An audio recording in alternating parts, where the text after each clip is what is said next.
Good afternoon. তো চললাম সাজুগুজু করে অল্প করে মেলা দেখতে যাবো বলে। চলো দেখা হচ্ছে একদম মেলায়।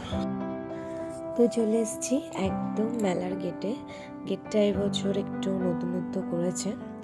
দিদি ওকে কোলে নিয়ে নিয়েছে। দিদি বললো তুই তোর ভিডিওটা কর, আমি ওকে কোলে নিয়ে হাঁটছি, কারণ তুই কোলে নিয়ে পারবি না।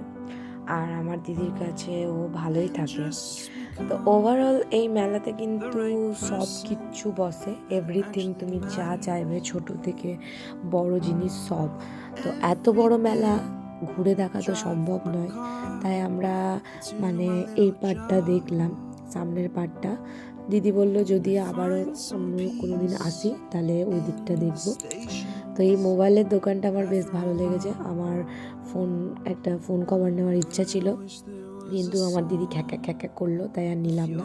দিদি এখান থেকে কাপ কিনলো। আর আমার ছেলে কিন্তু এই বেলুনগুলো দেখে খুব বায়না করছিল, কিন্তু এগুলোর আছে, তাই আর ওকে কিনে দিলাম না। তো আমার মেলাতে আমার বান্ধবীর আসার কথা ছিল, কিন্তু এখনও ও এসে পৌঁছায়নি, জানি না কখন আসবে। আমাদের কিন্তু এদিকে মেলা ঘোরা প্রায় শেষ হয়ে যাচ্ছে। ওকে কল করলাম, ও বললো আসছি করছে, কখন যে আসবে ওই জানে। এখানে আমার ছেলে একটু গান শুনে নাচ করতে লাগলো। আর এই দিকটায় আমরা গেলাম না, একটু দূর থেকে ভিডিওটা করলাম, কারণ অত যাওয়া সম্ভব নয় তাই। আর আমার ছেলে ট্যাঁটা করছিল, কারণ ওর ঘুম এসে গেছিলো তাই। আর এটা খাবার ডিপার্টমেন্ট, এখানে তো গেলামই না, কারণ এই দিকটা আমার ভালো লাগে না, সব এসো করে মাথা খারাপ করে দেয়। আর আমি বসে কোথাও খেতে পারবো না, তাই এখানেই আমি আর দিদি পনিরের প্যাটিস খেয়ে নিলাম।